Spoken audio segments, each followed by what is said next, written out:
only to put the energy into the fingers I'm working. I'm not letting my little finger do anything like that. I'm trying to just keep the weight on, in this case, the left side of my hand because I'm working with fingers 1 and 2. Let's go to 2 and 3. Now that your center of your attention is in the middle of your hand. It's going, you can feel the bones in your hand there, the fingers 2 and 3. And I want you to feel as if they're going almost from your elbow all the way up your forearm, through your wrist, and into the tips of your fingers. And leaving these nice and light. Okay, here we go. Ready, go. If I'm going too fast, go at your own pace, or stay on one string, that's fine too. Going right to 3 and 4. Ready, go.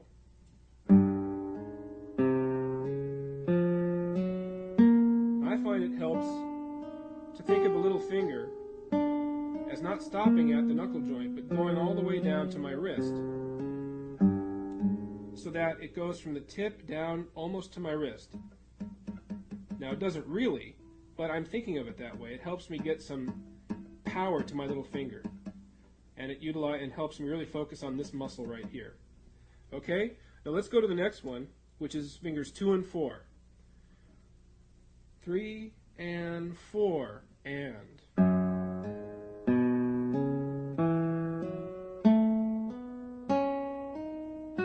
Nice and crisp. Get a snap. Alright, now let's go to 1 and 4. 3 and 4, and.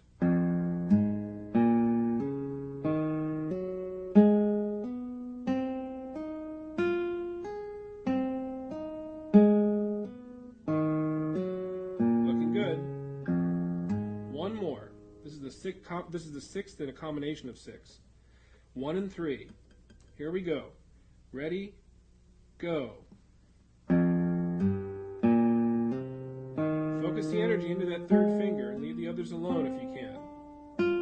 If it's really hard for you, if your 3 and 4 are really dependent on one another right now, just keep working at this slow. Slow down to almost half or quarter or whole notes if you have to. Just like this. If you have a tendency to do that, or squish these together in any way, work it out slowly. Start in the correct position and give it a try. Your success depends on how patiently you can always come back to doing the basic form. Now, staying on my left hand here, let's go into descending slurs. A good descending slur or pull-off means you're basically pulling off from one finger to another. In this case, we'll do 2 and 1. Now notice what I'm not doing. I'm not doing this. I'm not coming up into the air. That doesn't give me a good pull-off. That's kind of a jump-off. I don't want to jump off. I want a pull-off. A good pull-off entails your finger sliding itself quickly, though, off the string into the fretboard. Now you're going to hit the next string a little bit, but that's okay. It's like a mini rest stroke. Do that a couple times. One more time. Now let's try this exercise. Again, it's kind of like walking. We have six variations here, fingering variations. Okay, now I'll go through each one once slowly. Here we go. I'll go through 2 and 1. Ready? Go. If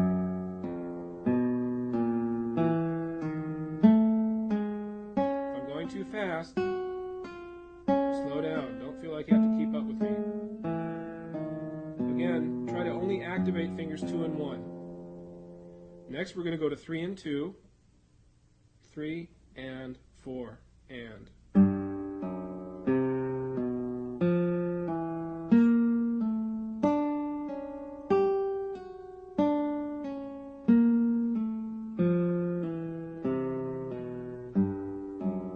Feeling good? I hope so. You can always go back and work on it later.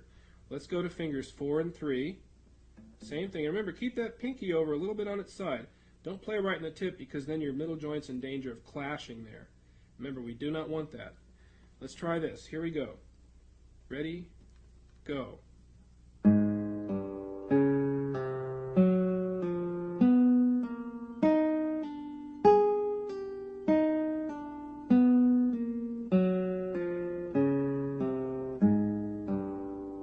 Fingers 4 and 2.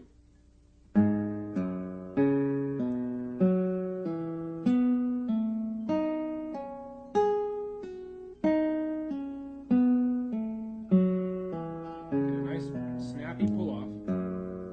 Fingers 4 and 1.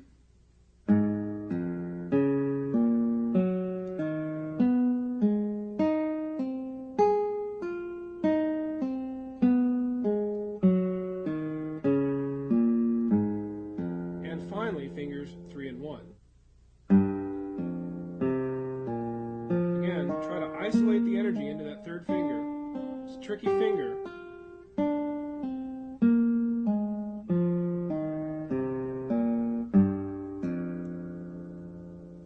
Okay, I'm sure you're doing really well.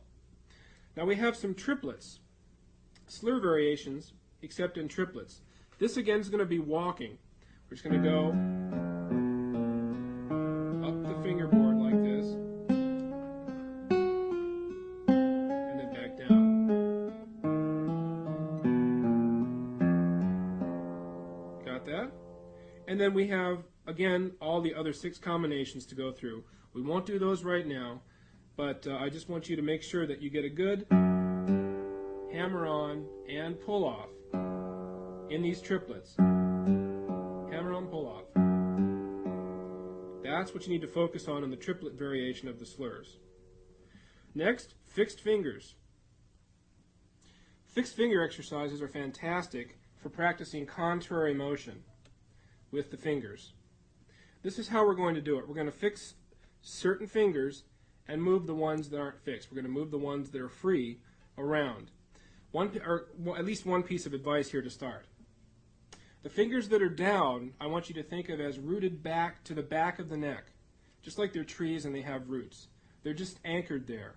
Again, use your weight and not so much pressure to push them down.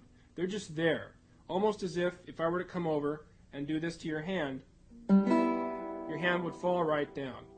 That's how much they're just weighted there.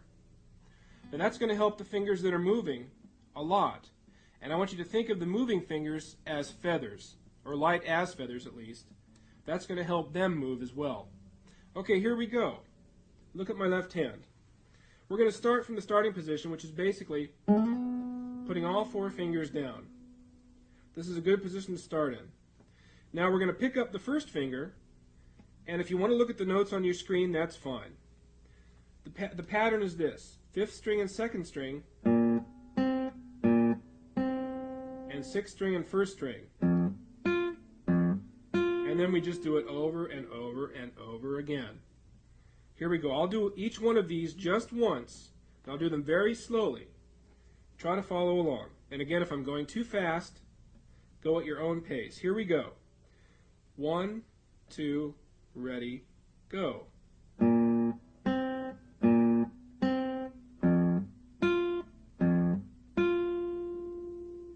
Put them all down. Pick up 2. Move it around a little bit. Get it ready on the 5th string. The same pattern. Ready, go.